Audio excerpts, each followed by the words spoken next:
o modal rodoviário hoje, acidente é uma coisa muito relevante, né? Produtos perigosos, óbvio. De produtos perigosos e não perigosos. Se a gente pegar um exemplo dessa manhã que a gente está gravando aqui o programa, né? A Imigrantes parou por causa de um incêndio de uma carreta de celulose. E ficou parada durante horas, que impactou uma cidade gigante como São Paulo vai ser todo dia de impacto. E assim também os produtos que a gente considera eles perigosos, né? Para a área de emergência, o produto perigoso ele pode ser um leite. Se esse leite derramar num córrego pequeno e ele sufocar aquela água ali, tirar o oxigênio da água, ele vai ter mortalidade de peixe. Então, o produto perigoso hoje, o universo do produto perigoso hoje é muito grande. E o modal rodoviário no Brasil é o principal que tem. Né? A gente tem hoje uma gama de estradas no Brasil gigantesca e a gente não tem transporte hoje de produtos perigosos via ferrovia. O único transporte que a gente tem via ferrovia é o óleo diesel, muito até para consumo próprio das ferrovias do que para transporte entre bases. Então, o modal rodoviário acaba sendo aí o principal local dos acidentes, dos grandes acidentes aí.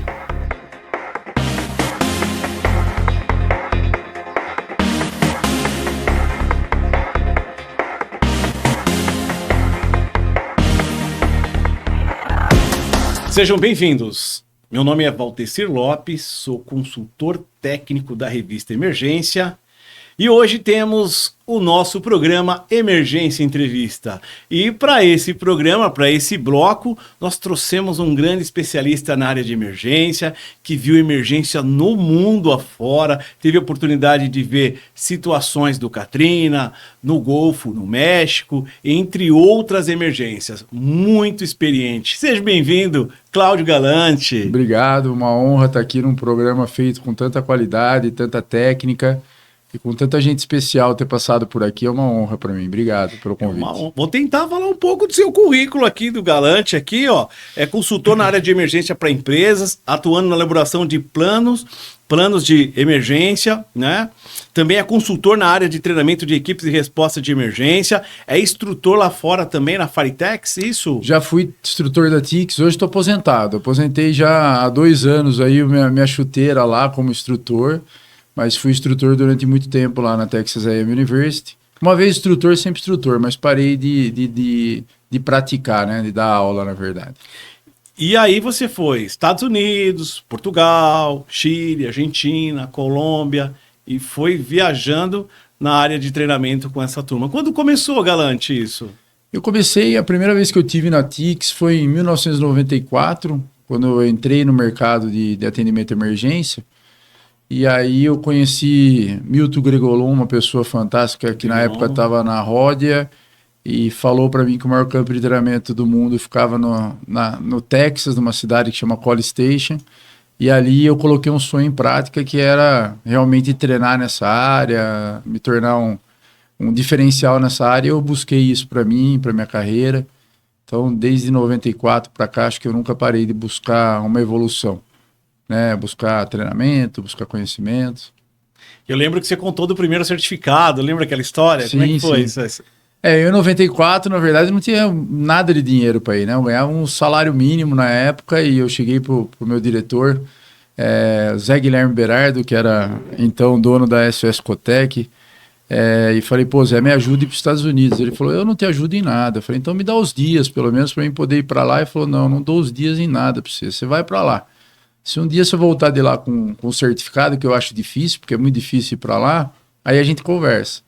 E aí foi uma meta, né? uma coisa que eu coloquei na cabeça que ia. Vendi uma motinho pequena que eu tinha, fui para lá com $200 no bolso, cheguei lá no aeroporto de Houston sem falar nada de inglês. Houston, temos uma emergência. Literalmente. E aí cheguei no balcão de informações e perguntei, pô, como que eu faço para chegar nessa cidade aqui de College Station, apontando, né, literalmente no mapa. E a pessoa falou que só tinha como chegar de avião, de carro, e ali eu vi um sonho, de repente, quase morrer, né? Então eu quase tive que voltar para trás, porque eu só tinha $200 no bolso, não dava para pegar nenhum avião, nem alugar um carro. E nisso conheci uns mexicanos que estavam indo para o curso, que me levaram de carona, e ali eu fiz meu primeiro curso e nunca mais parei. Durante 30 anos seguidos eu fui para a Texas A&M aí, tive a oportunidade, como você pontuou, de de levar esse assunto para vários países aqui da América do Sul, na Europa também. Portugal eu tive junto com o Rubens Pérez lá na Escola de Bombeiros. Rubens esteve aqui. Eu vi uma grande entrevista. Eu tive lá começando o projeto com ele da ENB, né, da Escola Nacional de Bombeiro, onde fui apresentado para o XVR, que é uma coisa que eu estudei bastante também, realidade virtual. E aí minha vida foi essa, sempre buscar conhecimentos novos aí em vários mercados. Eu assisti uma palestra sua muito motivante quando você contou essa história. Isso, você não faz ideia de quantas pessoas você mudou a cabeça naquela palestra, que chega e ele tem um objetivo, né? E eu acho que essa motivação é importantíssima para quem está começando. Eu costumo falar, hoje a gente está trazendo os cursos da TICS para o Brasil, né? Está trazendo? Tá trazendo os cursos da TICS para o Brasil, né? Hoje eu estou numa empresa, não estou mais só na área de consultoria, eu sou funcionário de uma empresa, e essa empresa ela está no Brasil representando a Texas A&M. Ela comprou um campo de treinamento em Camaçari, na Bahia, e ali eu tive a oportunidade de fazer a primeira classe há 2 semanas atrás aí, do 1041, que é o método de ensino, pessoas que têm vontade realmente de ser diferenciadas como instrutor. E esse é o único curso do mundo que ele é um curso que ele tem uma certificação que chama ProBoard. O ProBoard nos Estados Unidos, ele é uma entidade que ele faz a homologação de quem pode realmente ser instrutor.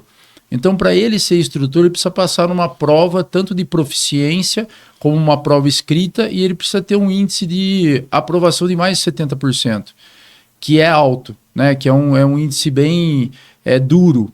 Mas a pessoa realmente ali, ela mostra que ela tem o dom de passar conhecimento. E ali eu vi que a gente tem pessoas que realmente têm o mesmo sonho que eu. Foi muito gratificante, porque você vê que pessoas ali investiram duro, né? A gente ali, pessoas de 4 estados do Brasil presentes no curso lá na Bahia, e pessoas que realmente ficaram alojadas no Corpo de Bombeiro, que também sonham como eu sonhei. Era muito mais difícil para os Estados Unidos, né? Como é difícil até hoje, é caro, né? Mas muita gente prefere andar de carro novo. Então, o investimento da pessoa vai no que ela tem de objetivo para frente, né? Então, acho que todo mundo pode sonhar, deve sonhar e deve ver qual que é a prioridade do sonho dela. Tivemos muitos colaboradores na área de emergência. Tivemos você, tivemos o Rubens, tivemos a Randall, tivemos... Aí eu fui falando o nome, agora vou deixar um monte, centenas. Tchuquinha, né? O Alexandre, Jorge Alexandre. Vamos deixar um monte sem falar, já peço desculpa de antemão. E vocês que eu não citei, peço desculpa. E traz esse conhecimento para nós, desenvolve. São pessoas que fizeram e que fazem a emergência, né? E como você vê aqui no Brasil, por exemplo, a nossa realidade, o que era, o que é e como está e como vai? Eu vejo que o Brasil ainda está muito atrasado no que diz respeito aos países de primeiro mundo, vamos colocar assim, né? Na área, eu digo na área emergencial realmente. Então, quando a gente compara, e aí eu tenho uma base muito boa que é os Estados Unidos, quando a gente compara hoje o Brasil com o mercado norte-americano hoje tem mais de 50 empresas de atendimento de emergência ambiental, química ambiental. O Brasil hoje, se você contabilizar, inclusive as bem pequenas, eu não consigo ter 10 empresas. Então, esse universo, e sem falar na estrutura, né? A gente hoje, no Brasil, tem uma precariedade da parte de atendimento, por exemplo, do Corpo de Bombeiro Militar. A gente tem 80% das cidades do Brasil hoje sem Corpo de Bombeiro Militar. Então, eu acho que a gente tem que muito crescer nessa área e acabar com muita vaidade também, porque a gente tem muito civil, muito profissional bom hoje que poderia ser mais bem utilizado para conselhos de classe, para tudo isso, e que não são tão utilizados para poder fazer com que esse crescimento seja vivo. E o modal rodoviário, por exemplo, quando a gente pensa no modal rodoviário da parte de emergência, né? Porque você pegou esse macro, aí eu peguei um pedacinho do micro para falar desse de emergência. O que você acha disso? O modal rodoviário hoje, acidente é uma coisa muito relevante, né? De produtos perigosos, óbvio. Né? De produtos perigosos e não perigosos. Se a gente pegar um exemplo dessa manhã que a gente está gravando aqui o programa, né? A Imigrantes parou por causa de um incêndio de uma carreta de celulose. E ficou parada durante horas, que impactou uma cidade gigante como São Paulo durante vai ser todo dia de impacto. E assim é também os produtos que a gente considera eles perigosos, né? Para a área de emergência, o produto perigoso ele pode ser um leite. Se esse leite derramar num córrego pequeno e ele sufocar aquela água ali, tirar o oxigênio da água, ele vai ter mortalidade de peixe. Então, o produto perigoso hoje, o universo do produto perigoso hoje é muito grande. E o modal rodoviário no Brasil é o principal que tem. Né? A gente tem hoje uma gama de estradas no Brasil gigantesca e a gente não tem transporte hoje de produtos perigosos via ferrovia. O único transporte que a gente tem via ferrovia é o óleo diesel, muito até para consumo próprio das ferrovias do que para transporte entre bases. Então, o modal rodoviário acaba sendo aí o principal local dos acidentes, dos grandes acidentes aí. E aí a gente também tem a parte portuária, né? Como é que fica isso? Preparo?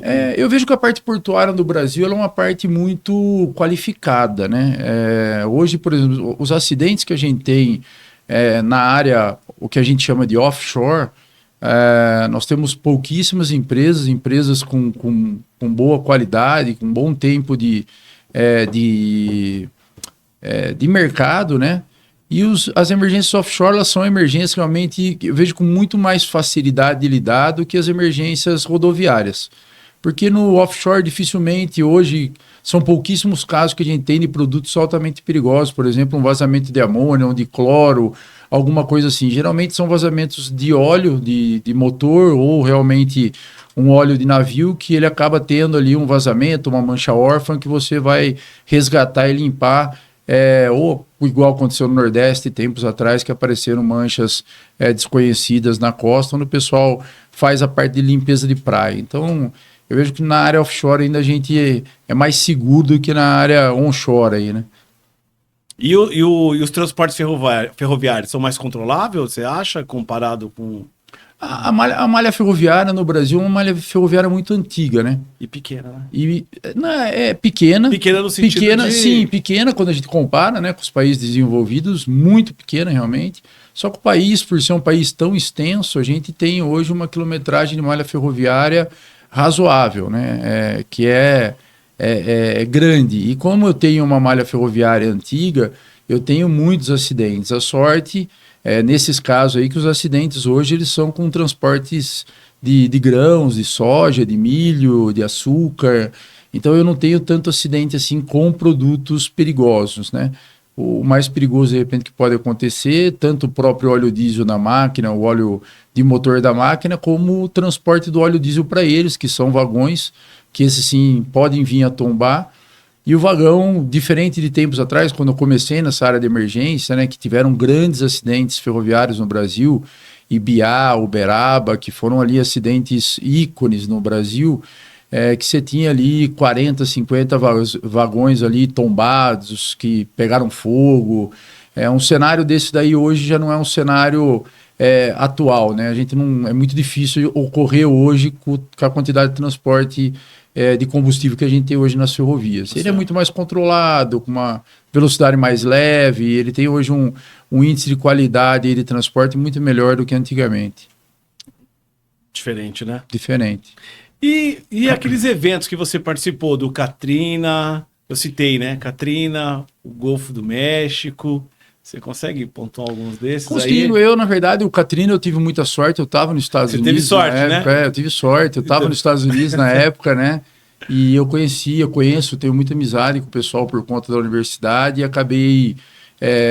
nos Estados Unidos tem uma associação de resposta à emergência que apoia muito a Defesa Civil, a FEMA lá, que é a CERT. E na época, via CERT, eu acabei ajudando algumas situações que eles tinham de uma forma voluntária. Não fui como um profissional de resposta à emergência a fazer um trabalho, mas consegui ver a magnitude que foi aquilo, né? O tamanho que foi aquela emergência e a competência de resposta que eles tiveram, né? Isso era uma coisa que me chamava muita atenção. Vários estados mandando recurso para o estado atingido para poder fazer recomposição de via, recomposição de semáforo, recomposição de hospital, né, da rede de hospital. Então, você vê ali que realmente o manejo do desastre ele é muito bem controlado por um órgão único, né, que é a FEMA, onde ela tem esse sistema de controle do que ela tem que reconstruir de uma maneira muito eficaz. Que já não vejo tanto porque no Brasil. Ela entra com saúde, segurança, a parte de segurança também, essa parte de... A FEMA ela é um órgão ambiental, ela é um órgão, na verdade, do governo norte-americano que ela controla todas as emergências. Então, todas as situações emergenciais, de alguma maneira, quando se tem um acidente, fica debaixo do controle do Incident Commander da FEMA. Então, as agências, vamos ver, a agência da saúde, ela vem para debaixo desse controle de comando, a agência de segurança vem para debaixo desse controle de comando, os bombeiros vêm para debaixo desse controle de comando, como empresas de energia elétrica, todas elas vão para debaixo de um organograma funcional, né, que é um pouco diferente do que eu vivi, por exemplo, de Alemoa. Nós chegamos a Alemoa, eu e o Rubens lá, os primeiros civis a chegarem em Alemoa, e ali a gente tinha o bombeiro, que estava já dando uma primeira resposta grande ali na Ultracargo, né, com uma capacidade de resposta industrial quase que zero, porque o nosso bombeiro hoje ele não é um bombeiro industrial, ele é um bombeiro municipal, né? E estava ali fazendo realmente milagre. E ali a gente viu que depois dos bombeiros veio o pessoal do Exército, o pessoal da Defesa Civil, várias entidades, mas você não percebia que essas entidades conversavam entre si, que elas tinham uma harmonia na conversa e uma lógica a seguir um plano de trabalho, né? Não é à toa que um dos produtos químicos perigosos na época que tinha risco de vazar era um risco que tinha de atingir a cidade de Cubatão. E na época a Defesa Civil falou: o que a gente faz, né? Então, nunca vou esquecer que a gente rodou naquela época lá um mapa do Aloha no computador e, essa pluma de contaminação chega na cidade de Cubatão, né? Então, qual que vai ser o plano? E ali sim foi ver um plano. Penso que muita coisa evoluiu de 2015, né? Do acidente para cá. Do Alemoa foi 2015, né? 2015. Mas eu vejo que essa parte de aprendizado da FEMA, ela entende o acidente, sendo ele um acidente tanto natural, como você colocou aí do Katrina, como um acidente no caso industrial. Então você tem, por exemplo, ali um incêndio grande naquela região de Galveston, que é onde você tem as maiores refinarias ali de próximo a Houston. Você tem um acidente desse, a Agência Nacional ela entra para regular e levar o apoio que realmente as empresas precisam para que a coisa continue. Que você tenha um plano também de continuidade de negócio, que você tenha uma proteção para aquela população que está próxima àquela planta industrial que pode ter um risco. Então, eu vejo que no Brasil a gente tem ainda um enorme passo a dar. A gente tem um exemplo prático. Dentro de uma cidade igual a São Paulo, a gente tem uma defesa civil que ela é militar, que ela vem ali, a sucessão do bombeiro acaba fazendo sucessão na defesa civil. Você vai para uma cidade pequena, igual a minha, americana, o chefe da defesa civil é um cara que vende tecido, que nunca foi da área de segurança. E por que ele está lá? Porque foi indicado pelo prefeito. É uma maneira no Brasil dos prefeitos distribuírem emprego, jogar pessoas na defesa civil, que não são profissionais. Inclusive, isso era uma briga, um sonho muito antigo, quando a gente começou a falar da primeira associação aí de profissionais da área de resposta à emergência, do Dinos Group, que a gente queria muito mudar isso, né? Porque um abraço pro Chuca. Um abraço para todos, não só pro Chuca, Edson, Rubens, todos aí, meu amigo Gouveia, Correia, olha o Correia, pelo amor de Deus, me desculpe. Eu não me engano, essa que eu me enganei, o Correia veio aqui. Correia tem o programa dele lá também. Correia é fantástico. E o Coronel Hamilton também, que a gente começou junto. E realmente ali a gente teve um belo reflexo de tipo assim, o que a gente pode fazer para ajudar? Não só para ser mais um tá reclamando, né? E ali a gente viu e conseguiu enxergar que o plano de continuidade de negócios de muita gente que fazia trabalho sério na Defesa Civil era interrompido com as eleições, ou seja, mudou o prefeito, mudou todo o comando da Defesa Civil, tudo que foi feito para trás se perdeu. Então, diferente da cidade de Campinas, que o Sidney Furtado é um cara que está na Defesa Civil... Sidney esteve aqui agora, ele esteve num programa nosso aqui. O Sidney está na Defesa Civil há mais de 20 anos, acho, e faz um trabalho fantástico na Defesa Civil de Campinas, e ele consegue se perpetuar independentemente do qual prefeito que está lá. Então isso é muito importante. Ainda a data, se eu não me engano, do dia 15, ele foi homenageado aqui em São Paulo, aqui no estado, aqui com uma medalha aí pelo governador do estado aí, pela Defesa Civil, o trabalho que ele fez. Foi embaixador do estado de São Paulo. A Defesa Civil fez 50 anos, né? Acho que foi nessa ocasião. Cinquentenário, isso. Fizeram 50 anos.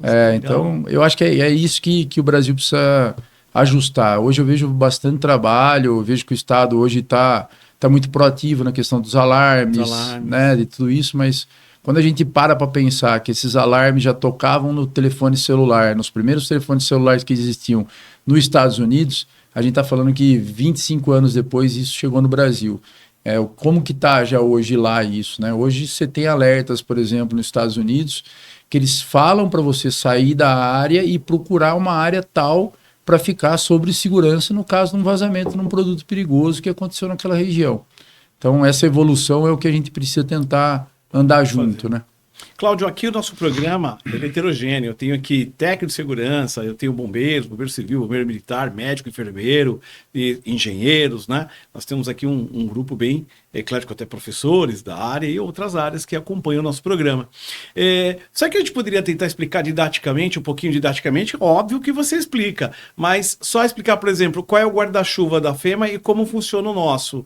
Porque o guarda-chuva da FEMA e o nosso guarda-chuva como funciona e que poderia melhorar futuramente. Não é difícil, né? A FEMA hoje ela ocupa um papel, por exemplo, de Defesa Civil Nacional. Defesa Civil Nacional. Então a Defesa Civil Nacional, estou comparando com o Brasil, né? Tá. A Defesa Civil Nacional nossa no Brasil, ela deveria ser como é a FEMA nos Estados Unidos. Qual que é a grande diferença? A FEMA tem dentro da FEMA o órgão ambiental dos Estados Unidos ali dentro. Então, dentro da FEMA, o órgão ambiental está ali dentro como se o IBAMA estivesse dentro da Defesa Civil. Então, ele tem uma relação direta ali já de hierarquia de tudo isso. E os outros agentes que fazem parte de um cenário emergencial, eles treinam de maneira conjunta dentro de um protocolo, que é o ICS, né, que é o Incident Commander System, que foi montado pela FEMA, devido até à grande quantidade de incêndios florestais na Califórnia. Eles montaram isso justamente para organizar o papel da resposta dos incidentes. Então, assim, qual que é a grande diferença? A gente tem uma defesa civil competente, nacional, onde isso a gente consiga replicar ela para as estaduais e para as municipais.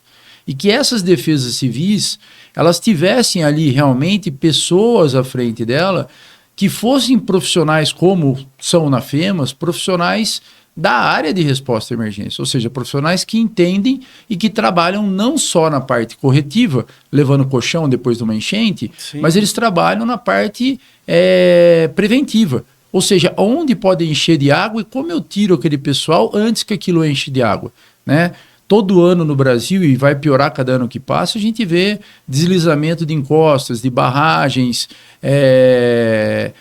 falei barragens que falei besteira, mas encostas. Também barragens se rompem, mas encostas, os deslizamentos de talude, que tem bastante, a gente vê todo ano eles piorarem, eles acontecerem, e o bombeiro, por exemplo, trabalhar ali na questão corretiva já, né, de procurar as vítimas. Quem trabalhou na questão preventiva? A Defesa Civil já tinha mapeado isso. Se ela tinha mapeado isso, por que aquelas pessoas não estavam fora daquele local? Então, eu acredito que a estrutura, a grande diferencial didaticamente falando aqui se respeita uma cadeia de comando muito boa.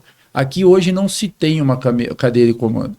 O Brasil, há muito tempo atrás, em 2010 mais ou menos, se eu não me engano, 2013, começou o P2R2, que era um sistema nacional de resposta à emergência, onde muita gente do setor de emergência participou da construção desse sistema, que foi na época encabeçado pelo IBAMA. Um sistema que infelizmente morreu, mas era um sistema que tinha o intuito de fazer isso acontecer. Aqui em São Paulo, por exemplo, o Edson Haddad participou muito da construção. Edson, meu padrinho lá do Dinos. Salve, doutor Edson. O Edson professor Haddad. Muito, professor Haddad. Meu primeiro professor de atendimento à emergência com produtos químicos perigosos. Ele, Rabaneda e tantos outros lá da CETESB. E essa época era uma época que se construiu um trabalho muito bom, que se perdeu, que não foi levado à frente, que o P2R2 tinha esse sentido realmente de de fazer com que a resposta à emergência... O PR2... O P2R2, eu posso falhar agora na minha cabeça aqui, mas ele era um programa de proteção duplo para resposta dupla. Por isso que era P2R2. Puxa, né? Mas é algo assim bem sucinto, eu posso estar errado no que eu estou falando, depois eu posso até pesquisar e passar com mais propriedade. Mas ele era justamente isso, trazer profissionais para a mesa para montar um plano organizado de resposta à emergência e ele também trabalhar com a área preventiva. Então, era muito parecido com o sistema já existente da FEMA nos Estados Unidos, onde seria encabeçado, nesse caso, na época, pelo IBAMA, onde as outras agências ficariam debaixo desse guarda-chuva que chamaria IBAMA. Hoje a gente não tem, né? Hoje, quando a gente fala em incêndio florestal, a gente tem o prévio fogo debaixo do IBAMA, que o prévio fogo não responde à Defesa Civil. E a Defesa Civil, ela dá um apoio para o IBAMA, que dá um apoio para o prévio fogo, mas que não sabe qual que é o seu papel dentro dessa cadeia. Quando você tem a parte, por exemplo, de acidentes com produtos químicos perigosos, você tem estados, como o de São Paulo, usar o nosso estado aqui como exemplo, que você tem a CETESB, que é fantástica, tem competência, tem caminhão de resposta à emergência, tem gente que estudou de cabo a rabo isso. Ela, quando participa de uma resposta no produto perigoso, ela sabe o que ela está fazendo, ela tem propriedade para poder ajudar naquele local, inclusive ajudar as pessoas leigas. Muitas vezes um bombeiro militar recém-formado que chega lá, ele não tem experiência para dar uma resposta adequada. A CETESB está lá para ajudar ele.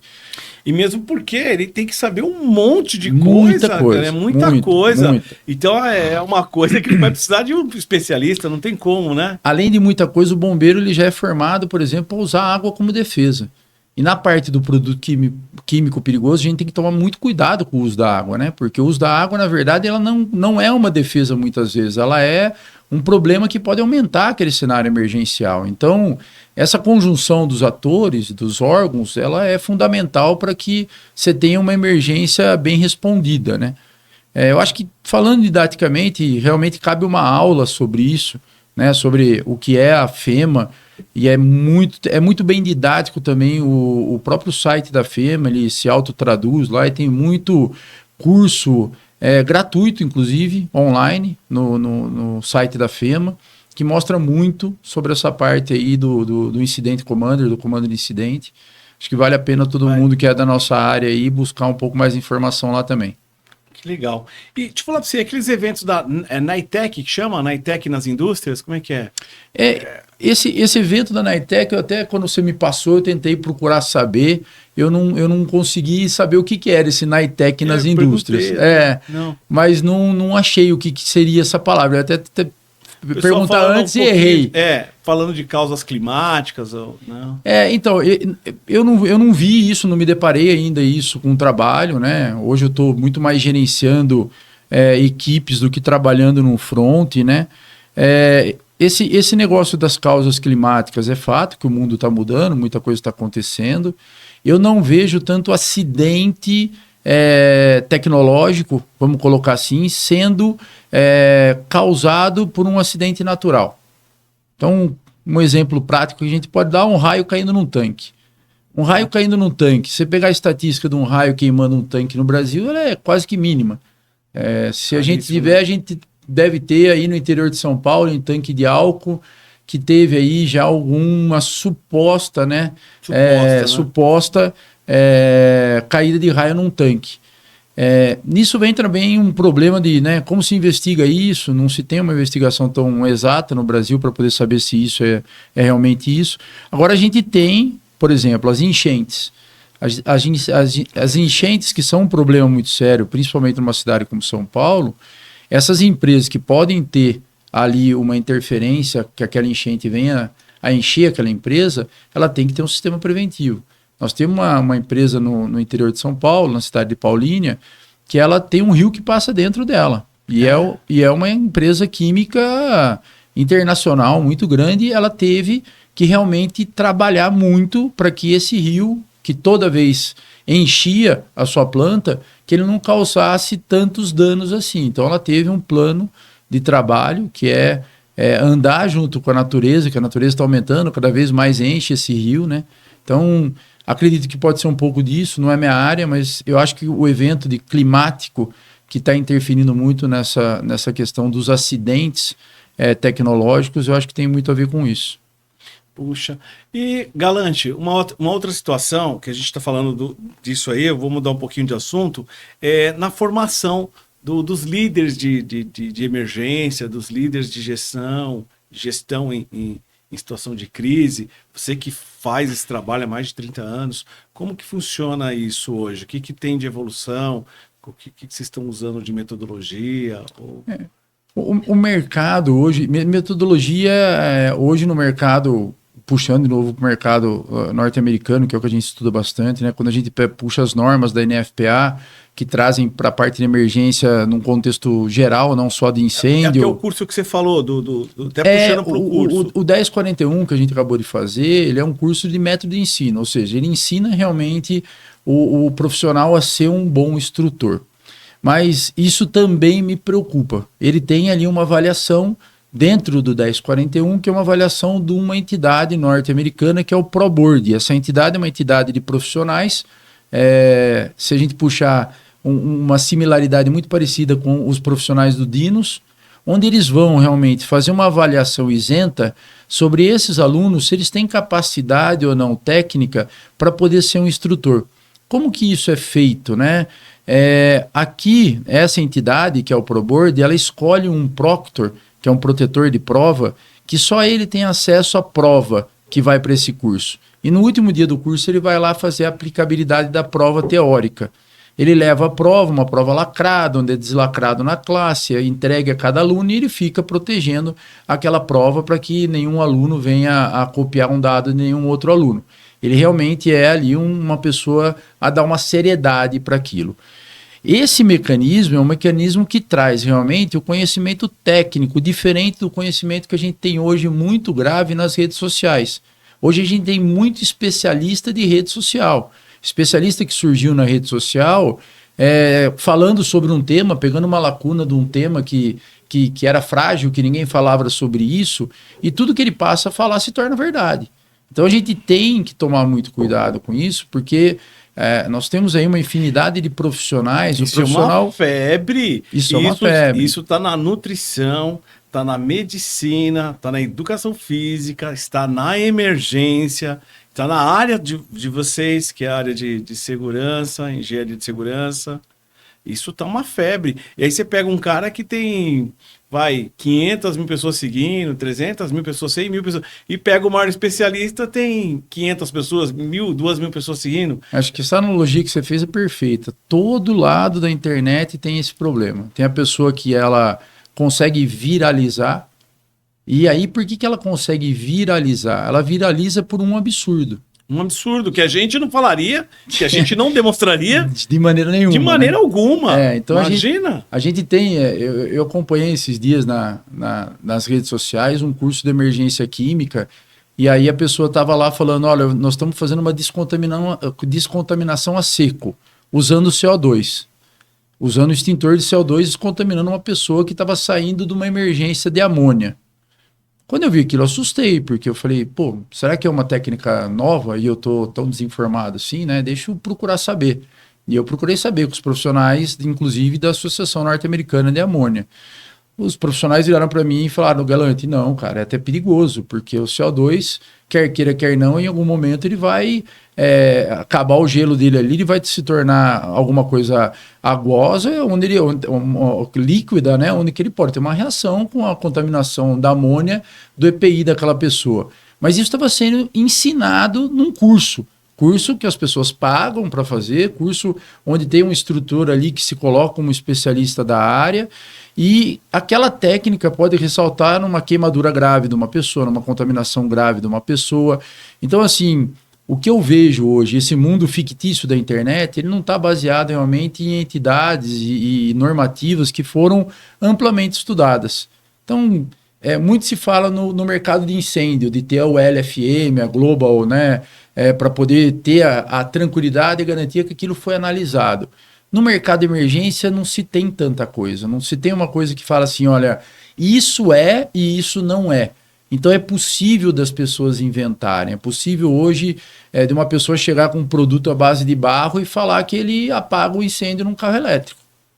Ah, mas faz uma demonstração, ele queima um banco de um carro. O problema é que ele quer engajamento. Quer então, engajamento. se ele cata 100.200, ele fala um negócio desse, ele pega lá dos 100.000, 200.000 engajamento. E vai, Então, assim, é uma preocupação, a gente discute muito, né? Eu tenho um grande amigo meu, que fica a dica para trazer aqui, que ele é bem bocudo, que é o Edson Gugliarducci. Ah, sugere pra gente, sugere pra Paula, pra nossa redatora-chefe da Revista Emergência. Ele é um ex-militar aqui do 6º GB de São Paulo, e é um ex-militar, quando ele saiu da área militar, ele foi estudar gigantemente, sabe? O cara já fez 2 faculdades, 2 pós-engenharia, não para de estudar curso técnico, e ele escreve muito bem nas redes sociais, justamente falando desse problema, desse susto que nos dá vendo esses especialistas online, os especialistas de redes sociais. Porque eles acabam levando uma inverdade a ser uma verdade muito rápida. Aí vem aquele ditado do nosso velho vô, né? Eu sou um pouco mais velho que você, acho que meu vô, de repente, não tinha o mesmo que o seu, mas uma mentira falada 10 vezes, ela passa a ser verdade, Sim. né? Então a gente tem esse problema hoje na área, como você disse, né? Na área em geral das mídias sociais, mas que isso afeta o nosso mercado, não tem jeito, é um mercado que... não é um mercado punitivo, né? Não é um mercado que tem uma punição para alguém que foi lá e falou alguma inverdade, alguma coisa, não se tem punição, né? Não tem punição. Cláudio, tem uma situação que eu não vou mudar um pouquinho do assunto, mas dentro do contexto de formação de instrutor, que eu venho vendo, eu não sei se pode ser impressão minha, pode ser exagero meu, né? A gente está ficando muito criterioso, mas eu tenho visto as empresas, às vezes, contratar curso de 8, 10 horas e confundir 8 horas com 8.000 horas. E eu fico olhando assim e falei, peraí, eu tenho dificuldade. Eles estão super, sei lá, o pessoal de RH contrata um curso, fala, essa pessoa está habilitada a fazer isso, essa pessoa está isso, mas no curso às vezes de 8 horas, 10 horas, eu olho isso e eu acho uma coisa um pouco preocupante, porque eu me lembro do Dunning-Kruger, né? Me lembrou do fenômeno Dunning-Kruger, né? Aquele que tentou assaltar ele foi assaltar um banco, né? Aí parece que passou limão na cara e achou que ninguém ia enxergar ele. Aí pegaram ele, foi pra cadeia, mas eu estava invisível, Então ele tinha uma confiança muito alta. Então essa confiança muito alta, como que, por exemplo, na minha área de treinamento de emergência, eu venho vendo isso, que algumas pessoas acham que você vai treinar uma pessoa com um curso de 8 horas ou 10 horas, ele vai virar um cara com 2.000 horas, sei lá. Eu não sei o que passa um pouco na cabeça deles ou o excesso de confiança. Nós treinamos, nós temos várias experiências. Eu tive cliente de 20 anos que você vai fazendo um trabalho com o tempo. Aí você vai vendo isso ao longo do tempo. Mas como que você vê isso? Eu vejo assim, tem 3 etapas importantes no que você falou, né? Você tem a etapa do RH. Então o RH, o que ele faz? Ele faz uma contratação para atender uma legislação. Você tem a etapa do empregador. Posso falar devagarinho? Pode. Atender a lei. Tá. Exatamente a lei. Entendi. Você tem o empregador, que é o cara que quer pagar o menos possível. E que ele não entende, e ele precisa em algum momento fazer-se entender, e alguém fazer ele entender, que a qualidade está acima do preço. E você tem o terceiro fator fundamental, que é o terceiro do profissional que precisa trabalhar. Aquele profissional que precisa trabalhar, ele vai lá e ele sabe que para poder fazer um atendimento lá numa área de petróleo, ele precisa ter NR20. Para ele fazer em altura, ele precisa ter a NR35. Espaço confinado, se eu não me engano, é 33. Então, ele coloca aquilo como ele precisa ter e ele sai no mercado a buscar aonde tem aquele curso. Essa pessoa que está desempregada, que precisa daquele curso para trabalhar, ele vai buscar preço. Sim. Só que essa pessoa ela não está preocupada com a vida dela. Porque o ramo que nós estamos falando, desse ramo emergencial, é um ramo muito delicado. Mas onde tudo isso, resumindo, tem culpa? Tem culpa no próprio mercado das organizações brasileiras, né? O crime está no nosso sistema, em deixar, por exemplo, quem estudou que as NRs com uma carga horária de 8 horas, 16 horas, 32 horas, era suficiente para um profissional saber alguma coisa. Então, se tem muito pouco estudo sobre isso, né? Um profissional da área de emergência química, por exemplo, nos Estados Unidos, ele precisa fazer um curso de 180 horas para ele estar habilitado a usar uma roupa nível A. Para usar uma roupa nível A. Nível 180 horas. 180 horas. Só para usar uma roupa. Para o cara usar uma roupa. Aí você fala assim, pô, Galante, mas por quê? Porque uma roupa nível A mata. Uma roupa nível A, ela é intrínseca, ou seja, ela é selada, ela não tem contato com o ar externo. Se ele tiver um problema com o EPR que ele está usando dentro da roupa e ele não souber um protocolo para sair daquela área de contaminação, ele vai morrer lá dentro. Então, você tem o problema da claustrofobia, você tem o problema dele ter que fazer um teste fit muito mais completo do que um fit test normal, você tem o problema dele saber qual é a máscara adequada que ele vai utilizar, você tem o problema dele conhecer o quanto que ele consome daquele cilindro que ele está usando.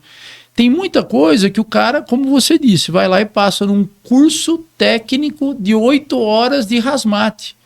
E ele vende. Isso está na internet. Você procura na internet, busca um Google, aí você vai procurar curso técnico de hazmat. E o pior, você vai ver que tem curso técnico de hazmat que ensina o aluno a usar uma nível A e que ele é em EAD. Entendeu? Então, assim, a culpa tá. Quem no Brasil hoje fiscaliza? Né? Então, mas eu também tenho um outro lado esperançoso, que eu vejo que... Mas aí eu falei das empresas conscientes, eu não falei das que só procuram a lei. O preço. Eu falei que às vezes eles também se confundem nisso, eles subestimam a carga horária, né? Mesmo que está na legislação, às vezes eles a falta de conhecimento, falta de conhecimento, tem que saber um monte de coisa, mas tá na hora da gente fazer essa linguagem, porque o RH, eles estudam muito. Se você explicar, eles vão entender. Só que ninguém fez isso até agora. Não conversou, não explicou isso para eles, diferenciar a parte legal, a lei, do que ele vai aprender. Né? Então, e aí não entramos na parte de individualidade biológica, um aprende mais, um aprende mais, quem está mais comprometido, quem não está, nem chegamos nisso ainda, né? Quem é a pessoa que tem que colocar lá, ele coloca uma pessoa que não queria estar ali, que não quer fazer aquilo, né? E nem chegamos desse lado, chegamos num outro de realmente o que ele tem e o que ele vai ter. Eu acho que tem que ser mais claro, ou seja, mais transparente, né? E todo mundo ser mais transparente, mas eles também têm que ser transparentes, que às vezes você conversa com eles, dá a impressão que você sai com a impressão que o cara quer que eu forme um super-homem. Falei, pelo amor de Deus, não sei se vai dar, não. E quer pagar pra isso, né? Tipo assim, pouco. Isso tem 8 horas para formar um super-homem. Falei, 8 horas? Falei, peraí. Falei, nossa, mas nem Shinsu teve esse problema, né, para formar lá os guerreiros que não eram guerreiros, né? Ele teve um mês ainda para formar, não teve uma guerra lá. Ele teve um mês. Essa parte do RH, eu vejo assim, o RH ele não pode ser superior a um técnico de segurança. Sim. Então, um técnico de segurança bem informado, ele tem que levar para o RH o seguinte, olha, RH, entre essas 3 empresas tecnicamente que eu avaliei, eu quero que você cote, porque, lógico, toda empresa tem problema de compliance, precisa cotar 3 empresas, mas dentro dessas 3 empresas é o que eu escolhi tecnicamente que nos atende. Isso técnico levando já para o RH contratar pronto. O RH, no meu ver, né, na minha opinião, ele teria a obrigação de, quando ele passa uma proposta para uma empresa, a primeira coisa, e aí eu estou te falando de cadeira, né?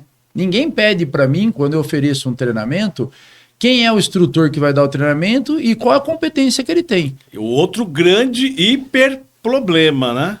Porque eu coloco o currículo do Galante, mas de repente não vai o Galante. Vai um outro, né? Então, se o RH passar e falar o seguinte, legal, nós vamos dar um curso de DNR, me manda o currículo desse profissional. Ademais, precisa saber se aquele currículo é verdadeiro ou não, porque eu recebi no último ano mais de 100 e poucos currículos falsos da Universidade da Texas A&M University. E assim, falsos grotescos. Pessoal que montou aqui no Brasil certificados da Texas A&M University para poder mandar para a empresa para falar que tinha e não está nem parecido com o original. Não foi uma coisa assim que falsificaram um nome. falsificaram o certificado, literalmente, então E os americanos, eles não colocam um sistema de segurança no certificado deles, às vezes é até mais difícil de identificar, né? Por exemplo, alguns certificados, por exemplo, a gente tem muito problema com falsificação. Eu fui instrutor da American Heart, ainda sou, há mais de 20 anos, e fui também diretor de um centro de treinamento, né? A gente falava que é um centro de treinamento, que eu trabalhava no Incora, e eu trouxe para um outro hospital que eu trabalhei esse centro de treinamento do American Heart. E a gente tem esse problema de falsificação das carteirinhas, do certificado, como a gente tem do HSI, como a gente tem de outras instituições. A pessoa acaba falsificando esse certificado e algumas pessoas recebem e acham. Ou então o cara faz o certificado e coloca os logos, usa a imagem devidamente, coloca às vezes, sei lá, pega TLS, os LS da vida e vai colocando no certificado, que é o símbolo. Então ele acha que aquilo já está chancelado por aquela marca, e é o uso indevido, né? Nós tivemos muito problema com isso. Quando tinha as diretrizes do Wilcor, da American Heart, às vezes ficavam 2, 3 anos para a gente ter autorização para traduzir aquele material em português. E o motivo, certa vez, foi esse, porque a gente falsifica, no Brasil se falsifica muito material. Então, isso já tinha um problema com a gente aqui, principalmente. Isso eu estou falando de quase 20 anos atrás, eles já reclamavam isso da gente, das falsificações. E por isso, seguravam um pouco os materiais para a gente, até uma mudança, né? Não, e ainda é assim, para você ter uma ideia, esse curso... Que você falou de certificado? Umas 130 e poucos certificados. Eu tenho todos eles guardados. E quantos Todos falsificados. 130 e poucos falsificados. Que eu recebi o ano passado. Então, assim, também não tem como. As empresas, elas não procuram checar com a fonte, né? Então, tipo assim, e eu vou te falar o seguinte, se acho que mandar um e-mail para a TICS e perguntar para a TICS, esse cara foi aluno seu? Eu não sei se a TICS vai responder. Ela não tem um portal onde que possa entrar lá também e validar. Foi como você falou, a empresa norte-americana, ela vive muito naquela realidade do que o cara falar é verdade. Se ele não falar uma verdade, ele vai ser processado e vai ser preso. Lá é cadeia, né? Lá é cadeia. Quando a gente traz essa realidade para o Brasil, o curso 1041, esse curso que a gente acabou de falar, que toma como base NFPA 1041 e ele tem ProBoard, ele não pode ser dado em português. Aí você fala assim, uai, o pessoal fez o curso aqui em como? Ele pode fazer em espanhol ou em inglês. Ele não pode ser feito em português. Por quê? Porque eles não tiveram nunca a confiança de ter um material em português que eles pudessem aprovar. Por quê? Por conta de falsificação, por conta de um monte de problema. Então tinha isso também no vocês? Tem. Isso tem. Eu achava que era só da área de saúde. Não. Nós nunca conseguimos aprovar isso em português devido ao problema deles terem a desconfiança da falsificação.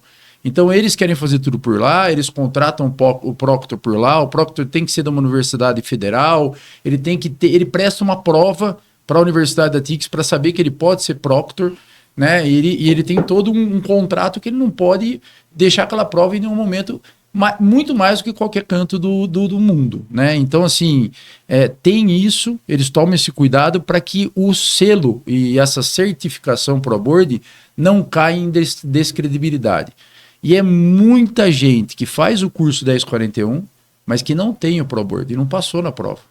Só que ele usa o certificado 1041 como sendo instrutor 1041. Mas ele não passou na prova, ele não é ProBoard. Ele não tem uma proficiência comprovada. E com isso ele entra num monte de empresa, porque o IRH ele não vai checar isso. Não vai. Ele tá mandando a documentação, teria que desenvolver uma forma para checar isso. Né? Isso eu vejo, uma das coisas, né? Um dos meus sonhos de carreira, que eu luto muito por isso e pretendo fazer um dia, é ter como a gente conseguir realmente desmascarar essas pessoas que enganam tanto o mercado. Por que isso, Galante? Porque o cara que engana o mercado, o cara que vem daquela escola de bombeiro para criança, que não entende nada de incêndio, vai e vem daquela escola de bombeiro para criança, ou que engana um cara que está precisando de emprego, esse cara ele precisa ser desmascarado. Porque esse cara que comprou um sonho, que ele precisa trabalhar, que ele precisa ir para o mercado de trabalho, e ele aprendeu uma coisa que não é fato, o risco de morte desse cara é altíssimo. Quando a gente traz aqui para a biblioteca municipal, aquele bombeiro civil que ficou para trás e acabou morrendo, aquele cara não foi treinado. Se ele tivesse sido treinado adequadamente, ele não teria jamais ficado ali para morrer. Aquele pessoal que aconteceu aquela emergência no shopping, agora recentemente, que também uma ficou... houve uma morte, infelizmente, de uma bombeira civil, ela não recebeu um treinamento adequado. Então, assim, quem foi que não deu treinamento adequado? Quem vai pagar por isso? Ninguém. Né? Então, por que tem... Ai, vou colocar fogo na lenha. Inverti. Por que tem tanto problema na formação de bombeiro civil por isso, assim? Eu não vejo que é só... Eu não vejo que é só na formação de bombeiro civil, tá? Eu não vejo que é. Eu vejo, assim, que é uma maneira geral na área de emergência. E quando eu falo área de emergência, eu tô falando dos técnicos de segurança, técnico de enfermagem. Porque, assim, também, mas porque, assim, o professor, o instrutor, ele ganha tão pouco, tão pouco, que me desculpa, eu não sei como é que resolve isso, porque não vai ter, dali não vai dar problema. Ali é como diria, que você faz uma avaliação de risco e vê uma queda, ali vai cair, vai dar problema. Como é que melhora isso? Porque, assim, o valor é tão baixo que a pessoa que vai dar aula e dá quase de graça, porque às vezes não paga nem o combustível que ele foi dar aula. E aí ninguém fala disso, e fica quieto, todo mundo fica quieto e segue. Assim funciona o sistema. Você falou uma coisa interessante, ele não paga combustível. E outro dia eu questionei sobre isso, e de maneira digital, inclusive, né? Falei assim, como você paga seu combustível? Ele falou, minha aula é barata porque eu dou na minha casa. Eu escutei essa, né? Eu tive essa resposta, porque realmente era uma coisa irrisória que a pessoa estava cobrando para formar um profissional. Como a gente arruma isso, eu acho muito difícil, porque quando a gente vai para hoje, para a parte técnica brasileira de ensino, a gente tem aí, vamos pensar no nível superior agora, né? A gente tem as piores notas de medicina do mundo, são do Brasil. Ou seja, o MEC não controla nada. Não vai numa escola para saber, a gente joga. E a parte nossa, quando você coloca do bombeiro civil, eu vejo que tem um problema, meu ponto de vista, e não entendam errado o que eu vou colocar, pelo amor de Deus, o bombeiro civil ele passou a ser uma profissão muito parecida com aquela profissão de o cara, quando perde emprego, ele tinha 2 rumos para tomar na vida dele. Ou ele ia ser camelô, ou ele ia tentar procurar um emprego para quando conseguisse. Hoje, a profissão bombeiro civil, ele virou o camelô. O cara vai hoje para se tornar um bombeiro civil e a gente está jogando milhões e milhões e milhões e milhões de formados no mercado brasileiro que não tem vaga para eles. E quando tem vaga para esse cara, ele se torna hoje um cara que tem atravessador no meio do caminho. Você falou que estava numa festa esses tempos. Você tem uma empresa no meio do caminho que cobra do dono da festa... Sofremos esse dia... Sofremos muito. Com muito atendimento, né? Muito atendimento e, assim, muito movimento intempestivo, muitas situações intempestivas, coisas muito simples que eu acho que na época de Cro-Magnon Neandertal faria certinho, que era transportado de um ponto A a um ponto B. A gente tinha dificuldade de fazer disso para gente que era da área de saúde parado receber eles. Então, assim, coisas muito, muito básicas, errando. Eu falei, o que aconteceu para esse tipo de situação? Então... Mas eu busquei um dado interessante, isso aí, na minha cidade tem um rodeio muito grande. E eu conheci no rodeio lá alguns bombeiros civis que andavam pela festa inteira, né? Tinha muito bombeiro civil, inclusive. E eu parei um deles para perguntar, eu falei, desculpa, matar uma curiosidade minha, eu sou da área e tal, quanto você está ganhando? Eu ganho R$80 o dia. Então a empresa, provavelmente que ganha R$350 a diária, paga R$80 para o cara trabalhar um dia inteiro, numa festa inteira, onde você mesmo viu nessa que você teve o tanto de atendimento que tem. Será que R$80 por dia esse cara consegue sobreviver, pagar as contas e ainda investir numa carreira que é tão técnica, que é uma carreira que não dá para o cara simplesmente, eu já me formei e vou parar por aqui, não vou buscar mais nada. Ele tem que continuar buscando, ele tem que continuar se aperfeiçoando, as coisas mudam muito, né? Eu tô com 35 anos nessa área, eu não paro. Eu falei que agora meu filho tem uma agência de publicidade, ele falou que eu virei o tiozinho do IA. Eu estou tentando trazer o IA para a minha realidade, né? Eu estudando para me tentar ser a geração do IA também, entender um pouco o IA, né? Então, assim, não dá para a gente parar. E essas pessoas, como que elas conseguem evoluir se elas não evoluíram profissionalmente? Eu tenho a testemunha aqui para você de que em 94, quando eu comecei, eu ganhava um salário mínimo. Hoje, graças a Deus, eu como head de uma empresa muito grande, tenho o salário que eu realmente preciso para viver, consigo viajar, consigo ter meu filho nos Estados Unidos estudando, consigo ter mais 2 filhos estudando em escola boa, consigo ter uma vida boa. Eu busquei essa vida, construí essa vida com muita dedicação, muito investimento em formação e fazendo com que o que eu ganhasse acompanhasse isso. Né? O que eu ganhava acompanhava isso. Então eu estava sempre crescendo no ganho e crescendo no investimento. Hoje você não consegue ver como que um cara vai fazer isso. Como que é isso que eu pensei agora. É isso que eu pensei. Ralou muito. Você ralou muito. Mas eu vejo eles, como que eles conseguiriam fazer isso? É difícil. Seria muito difícil. Um enfermeiro hoje trabalha em quantos hospitais para poder ter um salário digno? Poxa, 2. Né? No mínimo. Para ele poder ter um salário digno, ele tem que trabalhar em 2. Ele sai de um plantão, pega outro e descansa um pouco, né? Assim também é com o pessoal 12 por 36 dos bombeiros civis, que são brigadistas de empresa. O cara trabalha 12, descansa um pouco, já vai para outro. A gente tem as situações isoladas, que são esses bombeiros industriais, que são técnicos e bombeiros industriais que trabalham em grandes empresas, que aí o valor é diferenciado. E as empresas investem em treinamento um pouco melhor. Investem muito em treinamento bem melhor. Você pega um curso aí de BLS, sei lá, dessas marcas que eu não vou citar agora aqui, com credenciamento internacional, que varia às vezes de 500 a 800 reais, um curso de um dia. Pega um outro curso aí de trauma aí, com uma marca famosa aí, de um dia e meio, o cara vai pagar 2.500, de 1.500 a 2.500 reais. Então, poxa, ele trabalha o mês inteiro, como é que ele vai pagar um curso desse? Um curso ainda, de um dia e meio ainda. Ele tem que estudar muito para entender o curso. Se não estudar, chegou no curso, ainda vai estudar mal. E se ele não tiver horizonte, ou seja, se eu investir esses 2.500 e eu vou crescer na minha carreira profissional e eu vou ganhar mais, ele vai conseguir fazer algum jeito de chegar mais. O mercado não absorve isso hoje. Então o mercado hoje também é cruel com eles, porque o cara se formou bombeiro civil. Se ele não tiver justamente essa visão que você comentou, olha, agora eu vou ser um brigadista industrial. O que eu preciso para ser um brigadista industrial? Eu preciso fazer um curso técnico. Então ele vai investir no curso técnico, aí ele tem como ser um brigadista industrial, ele vai ganhar mais. O que eu faço para crescer agora? Eu vou ser um coordenador, eu tenho que estudar mais. Ele tem que ter esse horizonte, ele tem que ter a possibilidade de visualizar isso.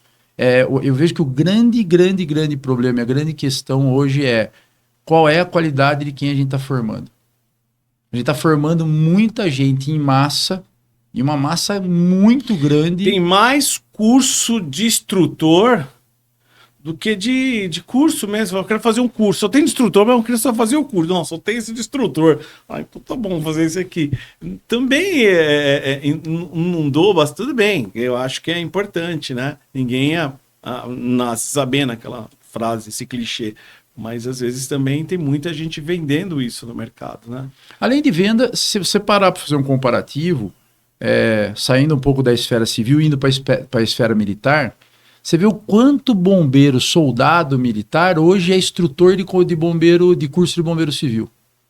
Ele é um soldado, ele acabou de começar numa entidade militar. Ele aprendeu o básico do básico, ele já virou instrutor para um bombeiro civil. Por quê? Porque ele viu uma oportunidade de ganho em alguma coisa, né? Ele não poderia também ser instrutor, né? Então, assim, esse negócio, por que o cara busca ser instrutor? Porque ele busca um ganho a mais. Né? Então, se eu for instrutor aqui e cobrar R$100 por cabeça e colocar 20 pessoas numa sala, eu vou ter aqui suficientemente o que eu preciso para poder viver a semana. Como a gente tem também profissionais que são aclamados no mercado, que tem canais do YouTube que nunca sequer colocaram a cara num incêndio, num viveiro emergência, né? Que é uma coisa também que tem que ser levada em consideração. Quem vive a realidade e estuda para que aquela realidade seja realidade, e quem chegou no mercado só com livro e se tornou um bambambam, coloca uma aula R$25, mas coloca 2.000 pessoas na aula. Né? Então aí o cara tá ganhando uma montoeira de dinheiro, mas ele está ensinando. E essas 2.000 pessoas que estão nessa área aula digital, elas vão conseguir usar aquilo que ele está passando naquela hora digital na hora de uma emergência real. É uma coisa muito preocupante. Se confunde a educação continuada com um curso, com uma formação. São duas coisas distintas. Que a gente ainda não conseguiu resolver isso. E os profissionais no seu mercado do APH, no mercado de emergência química, esses são mercados que eles teriam que ter profissionais altamente qualificados. Teria que ter uma atenção de alguma universidade falando, pô, eu vou formar um cara desse. Né? Como, por exemplo, tem aí fora, que você falou da American Heart. Quanto que a American Heart estudou para ter isso? Mas o que salvou a gente, ironicamente, não foi a universidade. Não. Foi as agências de treinamento estarem na mão de pessoa civil, comparando a universidade, estando na mão de pessoas ou entidades ou grandes hospitais, que salvou, me desculpa, mas se tivesse na mão da universidade, a gente estava ferrado, porque a universidade ia tratar isso como um produto de ralé. No nosso curso, 8, 10, 12 pessoas. Na universidade, 150, 200 numa sala. Eu acho que se a universidade abraçasse isso, a gente ia ter problema. E não abraçou por quê? Porque ia muito equipamento, porque as diretrizes é um instrutor para cada 6, outros é um instrutor para cada 12. Então essa situação impediu as universidades de abraçar essas coisas aí, de American Heart, das outras situações. Se não, e as universidades que tem são, você está falando da USP, você está falando da Unifesp, que tem outra coisa, eu nem até desconsidero. Mas aí as grandes empresas, que nem o Incor tem, óbvio, o Sírio tem, né? O Einstein tem, o HCor tem, mas são grandes hospitais que focam qualidade para o atendimento. E deles, né? E deles. Agora, as grandes universidades, eles não sabem o que é isso. Perdão, eles desconhecem isso. A universidade não colocou a mão nisso, não é à toa. Não colocou a mão nisso porque isso não dá lucro. E isso mesmo para o hospital também não dá lucro. Você pega uma universidade de medicina hoje, para custar barato, custa 14 mil reais. 14 mil reais. De engenharia de segurança, talvez o cara faça uma universidade boa hoje com 3.500 reais. Então, essa universidade de engenharia, que o cara é um engenheiro de segurança, será que não teria uma especialização para ele ser um especialista em hazmat? Será que caberia ter esse cara no mercado? Com certeza caberia. Para a universidade, eu acho que seria interessante. E não só para a universidade, mas de repente para uma pós, para uma FGV, sabe? Para alguma coisa assim, trazer isso para o mercado como um estudo sério. Se tentou muito. Edson Haddad é prova disso. Ele foi instrutor de vários cursos ímpares no mercado, de pós-graduações, inclusive, que se tentou colocar conhecimento no mercado, mas não tinha aderência, não tinha gente para poder fazer isso. Por quê? Porque o cara tinha aquela comparação. Eu vou gastar tudo isso numa universidade, se eu gastar com um cursinho aqui, eu vou ter o mesmo retorno. Ele nunca ia buscar uma universidade, porque ele não queria conhecimento, ele queria o papel. Então, assim, dar valor às pessoas como você, como tantas outras pessoas que investiram na carreira com coisa boa, é o que o mercado brasileiro precisa. Né? Deixar daquela ladainha de todo mundo, desculpe a maneira de falar, mas puxar o saco de todo mundo, né? Então, ou seja, eu tenho que me dar bem com todo mundo, eu tenho que me dar bem com o fulano, com o ciclano. Não, eu tenho que realmente dar valor a quem eu sei que buscou esse valor, a quem investiu na carreira, a quem procurou um lado bom. Então, o Brasil tem muito isso hoje, né? Esse lado que precisa melhorar muito. Olha só, conversei com o Cláudio Galante. Puxa vida, que papo, hein? Papo Nossa, rendeu. você deixou até eu falar, caramba. Desculpa, não era pra eu falar. Cláudio, deixa eu falar pra você, cara. Você é uma figura, assim, que muita gente gosta de você, tem um grande respeito por você. E deixa eu fazer uma pergunta pra você. Quem que te inspirou, quem te inspira, assim, na sua vida, assim, né?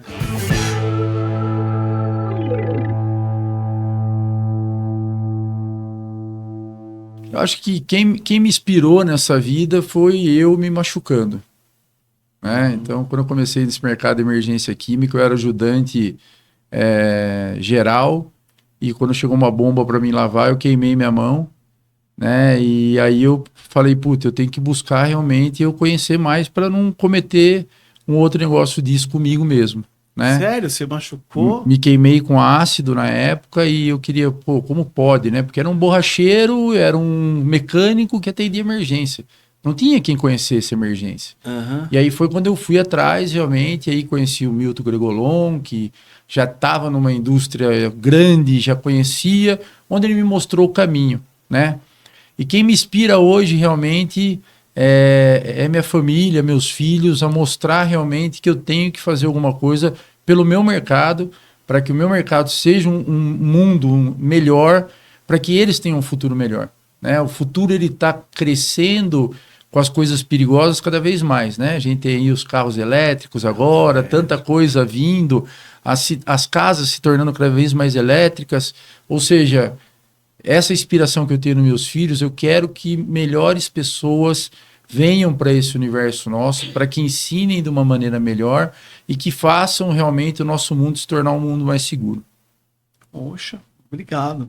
Deixa uma mensagem final para o nosso Emergência Entrevista. Não, eu quero agradecer a oportunidade, né? Cada vez a gente tem a oportunidade de falar um pouco, a gente tem a oportunidade de atingir mais pessoas num canal como esse que tanta gente acompanha, né? Numa revista tão famosa que faz parte desse conglomerado de trabalho de vocês. Eu acho fantástico. Sou um admirador seu também, te acompanho nas redes sociais há muito tempo.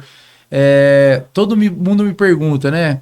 Se eu sei alguma coisa de APH, eu sei, o telefone do bombeiro, eu ligo para o bombeiro, mas eu acompanho o amor que todo mundo que trabalha nessa área, como vocês têm, é o mesmo amor que quem trabalha na minha área tem também pela área, e é o que eu acho que a gente precisa, se dar a mão, ajudar a ter um mercado melhor, um mercado mais profissional.